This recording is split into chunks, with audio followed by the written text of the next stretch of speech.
بسم اللہ الرحمن الرحیم یا ایہا الذین آمنوا اتقوا اللہ ولتنظر نفس ما قدمت لغد واتقوا اللہ ان اللہ خبیر بما تعملون۔ اے ایمان والو، اللہ سے ڈرتے رہو اور ہر شخص کو دیکھنا چاہیے کہ اس نے کل یعنی آخرت کے لیے کیا سامان بھیجا ہے، اور ہم پھر کہتے ہیں کہ اللہ سے ڈرتے رہو، بے شک اللہ تمہارے سب اعمال سے خبردار ہے۔ بسم اللہ الرحمن الرحیم، الحمد للہ رب العالمین، والصلاة والسلام على اشرف الانبیاء والمرسلین وعلى آلہ واصحابہ اجمعین ومن تبعہم بإحسان الى یوم الدین۔ قابل صد احترام حضرات شائقین و شائقات سچا پیغام، السلام علیکم ورحمۃ اللہ وبرکاتہ۔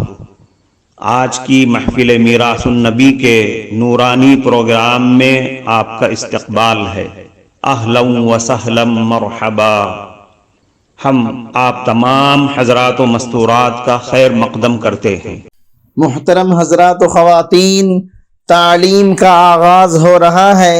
سب سے پہلے آداب تعلیم کا لحاظ کرتے ہوئے تعلیم کی طرف متوجہ ہو جائیں۔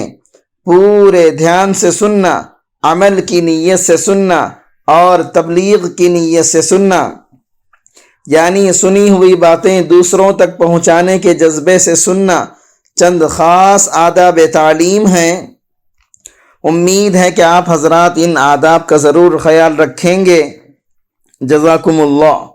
بسم اللہ الرحمن الرحیم۔ آج شعبان المعظم کی آخری تاریخ ہے۔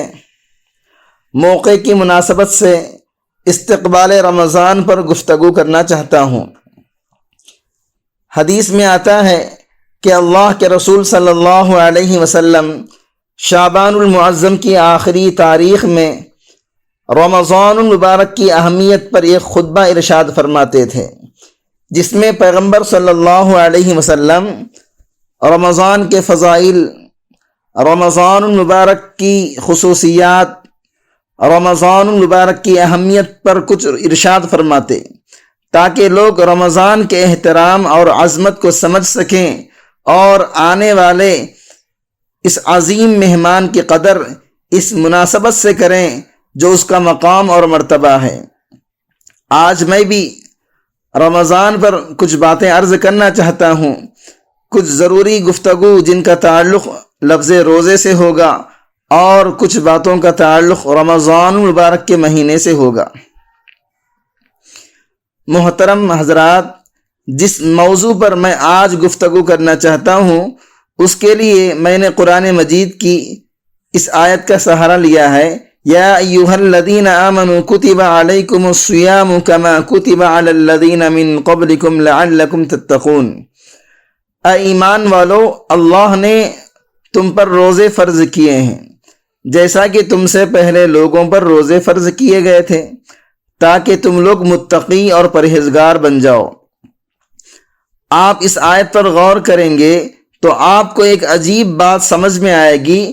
اس امت کے متعلق جتنے احکامات ہیں ان تمام میں اللہ رب العزت نے صرف امت کو حکم دیا ہے کہ یہ کام کرو، لیکن روزہ ایک ایسا عمل ہے جس کے حکم دینے سے پہلے قرآن مجید نے اس کی ترغیب بھی دی ہے۔ اے ایمان والو، کتب علیکم الصیام کما کتب علی الذین من قبلکم، تم پر روزے ایسے ہی فرض ہے جیسا کہ تم سے پہلے لوگوں پر فرض تھے، کیونکہ روزہ ایک عجیب سی عبادت ہے جس میں آدمی کھانے سے رکتا ہے، پینے سے رکتا ہے، خواہشات سے اپنے آپ کو روک دیتا ہے۔ بہت ساری ایسی چیزیں ہیں جو عام حالات میں اس کے لیے جائز ہوتی ہیں، روزے میں وہ چیزیں ناجائز ہو جاتی ہیں۔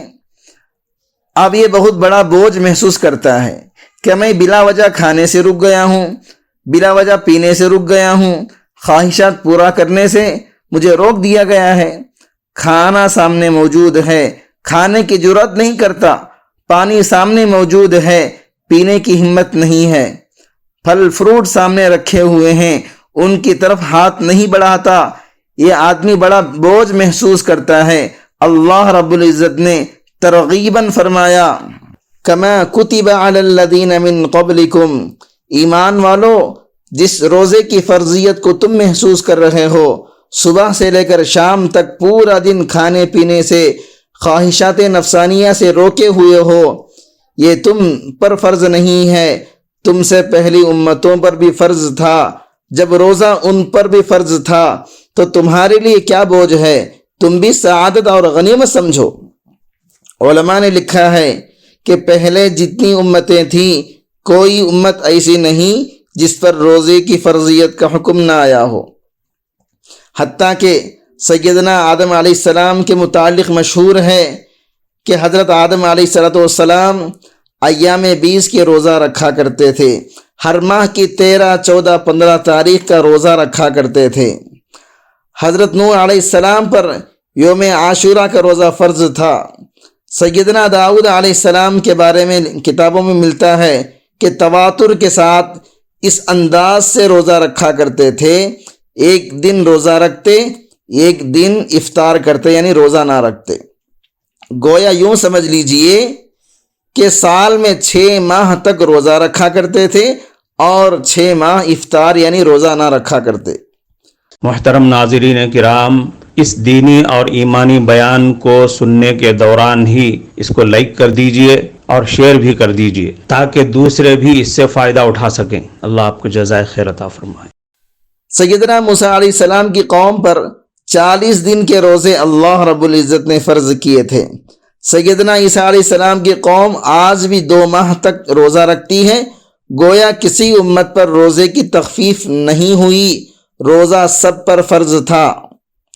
حضرت سیدنا آدم علیہ السلام نے روزہ رکھا، پیغمبر نوح نے روزہ رکھا، ابراہیم خلیل اللہ نے روزہ رکھا، سیدنا داؤد علیہ السلام بالترتیب ایک دن چھوڑ کر ایک دن روزہ رکھا کرتے، سیدنا موسیٰ علیہ السلام کوہ طور پر مسلسل 40 روزے رکھتے، حضرت عیسیٰ علیہ السلام نے اپنی قوم کو مسلسل 2 ماہ کے روزوں کو حکم دیا ہے۔ یہ روزے صرف امت محمدیہ صلی اللہ علیہ وسلم پر فرض نہیں بلکہ پہلی امتوں پر بھی روزے فرض تھے۔ اس لیے قرآن کریم میں ترغیب کا جملہ استعمال کر کے کہا، یا ایھا الذین آمنوا کتب علیکم الصیام کما کتب علی الذین من قبلکم، ایمان والو تم پر روزے ایسے فرض ہیں جیسے پچھلی امتوں پر فرض تھے۔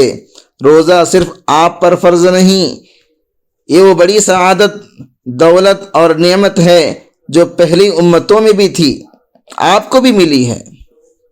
حضرت سلمان فارسی رضی اللہ عنہ کہتے ہیں کہ نبی کریم صلی اللہ علیہ وسلم نے شعبان کی آخری تاریخ میں ہم لوگوں کو وعظ فرمایا، نصیحت فرمائی کہ تمہارے اوپر ایک مہینہ آ رہا ہے جو بہت بڑا مہینہ ہے، بہت مبارک مہینہ ہے، اس میں ایک رات ہے یعنی شب قدر جو 1000 مہینوں سے بڑھ کر ہے، اللہ تعالیٰ نے اس کے روزے کو فرض فرمایا، اس کی رات کے قیام یعنی تراویح کے پڑھنے کو ثواب کی چیز بنایا ہے۔ جو آدمی اس مہینے میں کسی نیکی کے ساتھ اللہ تعالیٰ کا قرب حاصل کرے، ایسا ہے جیسا کہ غیر رمضان میں فرض کو ادا کیا، اور جو شخص اس مہینے میں کسی فرض کو ادا کرے وہ ایسا ہے جیسا کہ غیر رمضان میں 70 فرض ادا کر دیے۔ یہ مہینہ صبر کا مہینہ ہے اور صبر کا بدلہ جنت ہے، اور یہ مہینہ لوگوں کے ساتھ غمخواری کرنے کا مہینہ ہے۔ اس مہینے میں مومن کا رزق بڑھا دیا جاتا ہے۔ جو آدمی کسی روزے دار کا افطار کرائے اس کے لیے گناہوں کے معاف ہونے اور جہنم سے آزاد ہونے کا ذریعہ ہوگا، اور روزے دار کے ثواب کی طرح اس کو بھی ثواب ملے گا، مگر اس روزے دار کے ثواب میں سے کچھ بھی کمی نہیں کی جائے گی۔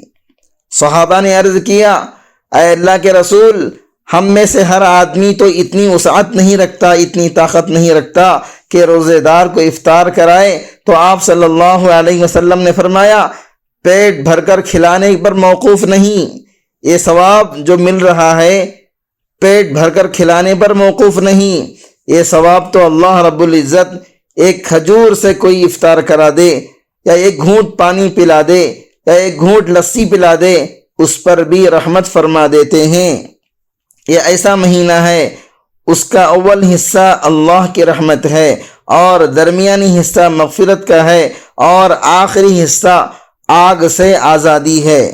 جو آدمی اس مہینے میں ہلکا کر دے اپنے غلام اور خادم کے بوجھ کو، اللہ رب العزت مغفرت فرما دیتے ہیں اور آگ سے آزادی فرما دیتے ہیں۔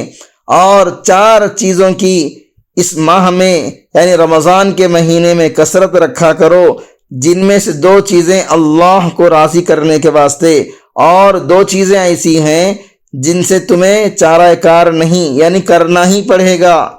پہلی 2 چیزیں جن سے تم اپنے رب کو راضی کر لو وہ کلمہ طیبہ اور کلمہ استغفار ہے۔ دوسری 2 چیزیں جنت کی طلب کرو اور جہنم سے پناہ مانگو۔ جو آدمی کسی روزے دار کو پانی پلائے اللہ رب العزت قیامت کے دن میرے حوض سے اس کو ایسا پانی پلائیں گے جس کے بعد جنت میں داخل ہونے تک پیاس نہیں لگے گی۔ کفارہ مجلس کی دعا پڑھ لیجئے۔